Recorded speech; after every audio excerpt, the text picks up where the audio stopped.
9. Donde el héroe charla en búlgaro con el revisor búlgaro y disfruta el dulce espanto del caos lingüístico de Babel. Hay algo que debo contar, dijo Cornel St. El otro día, en una reunión de amigos, alguien comentó que nunca viajaría a un país cuyo idioma desconociese. Le di la razón. En un viaje, a mí también me interesa, por encima de todo, la gente. Mucho más que los objetos expuestos en los museos. Si oigo su habla sin entenderla, se apodera de mí la sensación de estar intelectualmente sordo, como si me encontrara frente a una pantalla en la que se proyecta una película de cine mudo, sin música ni letreros explicativos. Me pongo nervioso y me aburro. Mientras realizaba este exordio, me he acordado de que lo contrario es igualmente cierto, como ocurre con todo en este mundo. Ir y venir por países donde el ruido que sale de las bocas nos deja indiferentes y nos limitamos a contemplar en silencio a todos los que nos dirigen la palabra, constituye una diversión demoníaca. Qué soledad más elegante, amigos, qué independencia y qué manera de eximirse de las responsabilidades. De repente nos sentimos como niños de pecho, bajo tutela ajena. Se instala en nuestro interior una especie de confianza infinita hacia los adultos, que juzgamos más sabios que nosotros. Dejamos que hablen y actúen en nuestro lugar. Luego lo aceptamos todo sin verlo, o mejor dicho, sin oírlo. He vivido más bien pocas experiencias de esta clase, porque como ya sabes que hablo una decena de lenguas, en realidad solo una. Cuando camino de Turquía pasé por Bulgaria. Solo estuve allí 24 horas, y esas 24 horas las pasé en un tren. Allí fue donde me sucedió lo que sería una pena no relatarles. Pues bien, era después de medianoche. El rápido corría conmigo a bordo entre montes y pueblos desconocidos. Era cerca de la 1:30 y no lograba conciliar el sueño. Salí al pasillo para tomar aire. Pronto me aburrí. De la belleza del paisaje solo se atisbaban unos manchurrones como negros, y no había otro espectáculo que el que ofrecía alguna que otra llama encendida. Todos los pasajeros dormían como angelitos. Por el vagón no deambulaba ni un alma. Me disponía a regresar al compartimento cuando, linterna en mano, apareció el revisor. Un búlgaro rechoncho bigotudo que al parecer había terminado su ronda de noche. Hacía horas que había comprobado la validez de mi billete. No tenía asuntos pendientes conmigo. Aún así, a modo de saludo, amistosamente levantó la linterna y los ojos. Luego se colocó a mi lado. Saltaba a la vista que él también se aburría. Ignoro cómo y por qué, pero en aquel instante decidí que, costara lo que costase, entablaría conversación con él, y que además la prolongaría todo lo posible. Le pregunté en búlgaro si fumaba. Era la única frase que sabía en búlgaro. La había leído en el tren, en un aviso. Conocía unas 5 o 6 palabras más, las que aprendemos sin mayor esfuerzo al viajar. Sí y no, etc. Pero, les juro, no sabía más. El revisor se llevó la mano a la visera de la gorra. Abrí la pitillera y se la tendí. Él, con gran respeto, tomó un cigarrillo de punta dorada. Rebuscó en su bolsillo y sacó una cerilla. La encendió y en una lengua enteramente desconocida para mí dijo algo como «Tenga». Yo le alargué mi encendedor, que ardía con una luz azulada, y repetí aquella palabra que nunca antes había oído. Los dos nos pusimos a fumar. Aspirábamos el humo y lo exhalábamos. Sin duda alguna se trataba de un principio realmente esperanzador. Cuando evoco el episodio me lleno de orgullo porque me halaga recordar con cuánta habilidad preparé la escena, con qué olfato psicológico planté la semilla que más tarde, como lo van a comprobar, germinó para convertirse en un árbol frondoso, a cuyo pie me senté a descansar de las fatigas del viaje, para abandonarlo de madrugada, enriquecido por vivencias en absoluto corrientes. Habrán de reconocer que mi actuación fue acertada e impecable desde el primer instante. Mi intención era llevarlo a creer que yo era búlgaro de nacimiento y que dominaba su idioma como un profesor de literatura de la Universidad de Sofía, o mejor. Por ello me comportaba con cierta dejadez y displicencia, y sobre todo no abría la boca. Esto en realidad no dependía enteramente de mí, pero da igual. Lo que delata a los extranjeros es su empeño en tratar de hablar en el idioma del país por donde viajan. Se esfuerzan tanto que enseguida se nota que vienen de fuera. En cambio, los nativos, los lugareños, se entienden con simples gestos y señas. Hay que arrancarles las palabras con tenazas. Incluso en las raras ocasiones en que hablan, mascullan palabras raídas y gastadas por el uso, que destierran somnolientos del rico y oculto tesoro de su lengua materna. Por lo general evitan los giros rebuscados, las construcciones precisas y literarias. En la medida de lo posible callan, y hacen bien, ya que si pronunciaran una conferencia de varias horas de duración desde un púlpito, o escribieran un tratado de 20 pliegos, sus oyentes o críticos pronto señalarían, y no sin fundamento, que ni siquiera emplean correctamente ni por asomo su propia lengua materna. De manera que el revisor y yo fumábamos alegremente en aquel silencio tan íntimo, en el que se forjan las grandes amistades, las uniones genuinas y los vínculos espirituales de por vida. Yo mantenía una actitud seria y afable, fruncía la frente, luego para variar la alisaba y lo observaba con mucha atención. No obstante, de alguna manera había que iniciar la conversación cuya prometedora potencialidad ya flotaba en el aire, justo sobre nuestras cabezas. Bostecé y suspiré. De repente le posé la mano sobre el hombro, enarqué las cejas de manera que ambas formaran sendos signos de interrogación e irguiendo la cabeza murmuré: «Pues...». Esta amistosa fórmula de interés sin duda suscitó en el revisor algún recuerdo de su infancia o de algún amigo que solía preguntarle en el mismo tono aquello de: «Hombre, ¿cómo van las cosas por tu casa?». Pues él esbozó una sonrisa y empezó a hablar. Articuló 4 o 5 oraciones. Al terminar enmudeció y esperó. Yo también esperé. Había una buena razón. Sopesaba mi respuesta. Después de vacilar un poco me lo decidí. Le dije sí. Me lo ha enseñado la práctica. Cada vez que me distraigo y pierdo el hilo de la conversación, en casa también, siempre contesto que sí. Siempre he obtenido buenos resultados, incluso cuando con ello he afirmado algo que más me convenía negar. En esas ocasiones siempre cabe la posibilidad de alegar que uno pretendía ser irónico. El sí, en la mayor parte de los casos, también lleva implícito el no. Lo sucedido a continuación probó de sobra que mi razonamiento no era errado. El revisor se volvió más comunicativo. Desgraciadamente, al cabo de un rato, calló de nuevo y aguardó. Entonces, con algo de incomprensión y de sorpresa, le pregunté: ¿sí? Esto rompió el hielo definitivamente, valga la expresión. El revisor se relajó y habló.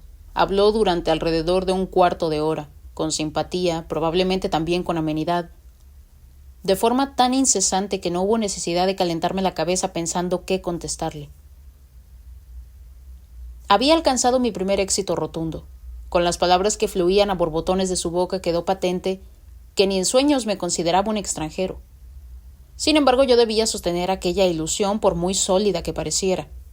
Si bien de momento me libraba de la obligación, extremadamente penosa, de responder, y a cada rato me llevaba a los labios el cigarrillo de punta dorada, con lo que dejaba claro que estaba demasiado ocupado para conversar, no había justificación para desentenderme de mi entusiasta interlocutor, por lo que de vez en cuando alimentaba el fuego de la conversación.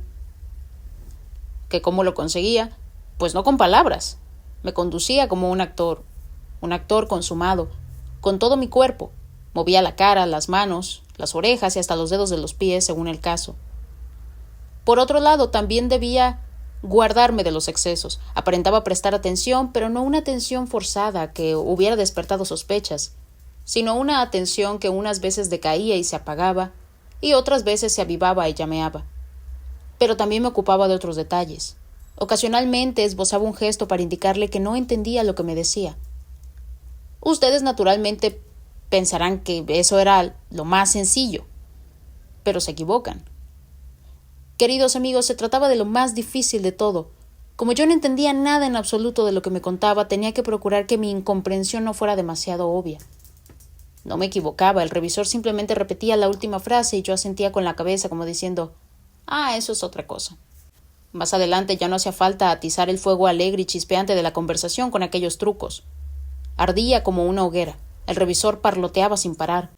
¿Sobre qué tema? A mí también me habría gustado saberlo.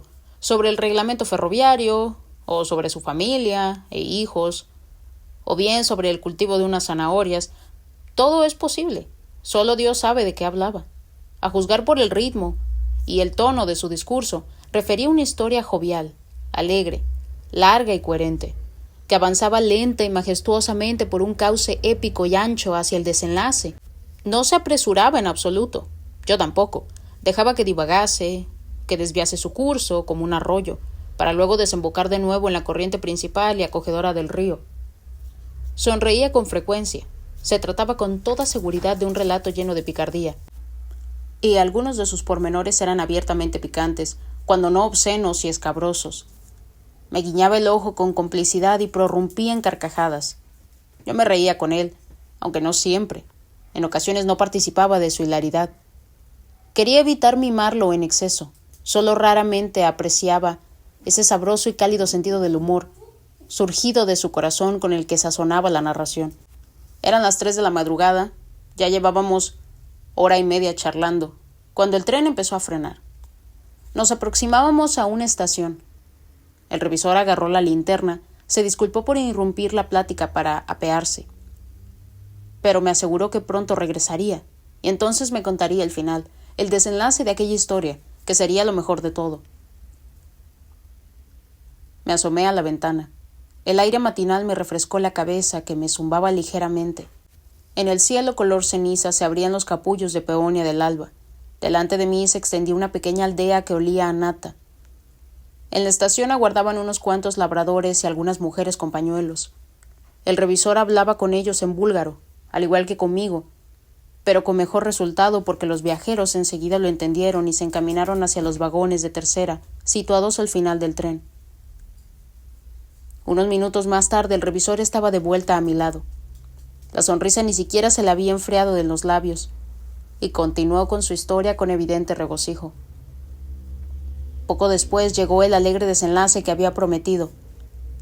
Rompió a reír, a carcajada limpia, mientras le temblaba la barriga. A todas luces era un tipo singular, endemoniado.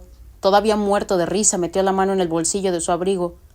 Sacó una agenda estrecha enfajada con una cinta de goma de la que extrajo una carta sucia y arrugada, que sin duda alguna formaba parte crucial de la historia.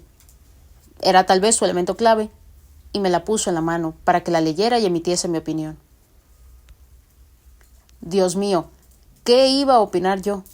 No veía más que letras cirílicas escritas a lápiz y algo desdibujadas que yo, desgraciadamente, no sabía leer. Hundí la nariz en la carta, aparentando una profunda concentración. Él se apartó y me espió, esperando mi reacción. Sí, murmuraba yo. Sí. En un tono a un tiempo afirmativo, negativo e inquisitivo, mientras sacudía la cabeza como comentando típico, inaudito, o así es la vida, las típicas frases que valen para cualquier coyuntura. No hay situación en la vida en la que la expresión así es la vida esté fuera de lugar. Si se muere alguien, también decimos así es la vida. Toqué la carta, la olfateé incluso, despedía un leve olor a moho, y como no se me ocurrió otra cosa, se la devolví. En la agenda había otras muchas cosas. El revisor pronto retiró de ella una foto en la que, para mi sorpresa, aparecía un perro. La estudié frunciendo los labios como un gran aficionado a los canes. Sin embargo, me percaté de que el revisor no aprobaba aquella actitud. Al parecer estaba claramente enojado con aquel animal, así que enseguida adopté un semblante más serio y miré al perro con hostilidad. Sin embargo, mi sorpresa llegó al grado máximo cuando el revisor sacó de la funda de tela de la agenda un misterioso objeto envuelto en papel de seda y me invitó a abrirlo. Lo desenvolví. No contenía más que 2 grandes botones verdes, de hueso, 2 botones de abrigo de hombre. Jugueté con ellos y los agité en mi mano como si fuera un amante de los botones, pero entonces el revisor me los arrebató y para ocultarlos a la vista los escondió rápidamente en la agenda. Luego se alejó unos pasos, Se volvió y se reclinó contra la pared del vagón. Yo no comprendía la situación. Me acerqué a él. Lo que vi me dejó helado. Al revisor se le habían arrasado los ojos en lágrimas. Aquel hombre grande y corpulento lloraba. Primero contuvo el llanto con entereza, pero luego le dio rienda suelta, con el rostro desencajado, sollozando de forma convulsiva. Lo cierto es que el caos profundo e inescrutable de la vida empezaba a marearme. ¿A qué venía aquello? ¿Qué relación existía entre su largo parlamento, la risa y el desconsuelo? ¿Qué conexión había entre una cosa y otra? Entre la carta y la foto del perro, entre la foto del perro y los 2 botones verdes, y entre todo eso y el revisor. ¿Se trataba de una muestra de locura o, por el contrario, de la sana exteriorización de sentimientos humanos? ¿Encerraba todo aquello algún sentido, en búlgaro o en cualquier otro idioma? Noté que me invadía la desesperación. Agarré con fuerza al revisor por los hombros para infundirle valor y le grité al oído en búlgaro: «No». Él, ahogado en sus lágrimas, tartamudeaba otro monosílabo que posiblemente significaba: «Le agradezco su bondad» o quizá «payaso asqueroso sin vergüenza». Poco a poco recobró la serenidad. Sus sollozos sonaban más bajos. Se enjugó los ojos con el pañuelo. Habló, pero en una voz radicalmente distinta. Me dirigía a preguntas escuetas y cortantes. Algo así como: «Pero si antes me has dicho que sí, ¿por qué has dicho después que no? ¿Por qué desapruebas lo que antes has aprobado? Acabemos con este juego equívoco. Revela tus cartas. Entonces, ¿es sí o es no?».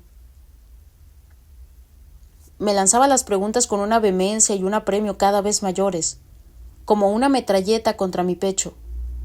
No había modo alguno de eludirlas. Todo indicaba que había caído en mi propia trampa y que la suerte me había abandonado. No obstante, salí airoso gracias a mi superioridad. Me enderecé. Miré de arriba abajo al revisor con un desprecio glacial y, como quien considera que está por encima de asuntos tan banales, giré mis talones y regresé a mi compartimento. Allí descansé la cabeza sobre mi arrugada almohadilla. Me dormí tan deprisa como quien muere de un derrame cerebral. A mediodía desperté bañado en una luz cálida. Alguien golpeaba la ventana de mi compartimento. Acto seguido entró el revisor. Me avisó que debía apearme en la próxima estación. No se movió. Permaneció a mi lado, fiel como un perro. Se puso a farfullar algo, sin alterarse, pero de forma incontenible. Quizá se disculpaba, quizá me culpaba de la desagradable cena nocturna. No lo sé, pero en su rostro se reflejaba un profundo arrepentimiento, una sincera contrición. Yo me mantuve distante. Solo le permití que preparase mis maletas y las sacara al pasillo. Sin embargo, en el último instante me compadecí de él. En cuanto hubo entregado mi equipaje al mozo de cuerda y yo bajaba por la escalerilla, le dediqué una mirada muda que venía a expresar: «Lo que hiciste es reprobable, pero todos cometemos errores. Esta vez te perdono». A continuación añadí en búlgaro: «Sí». La palabra obró un efecto mágico. El revisor respiró aliviado.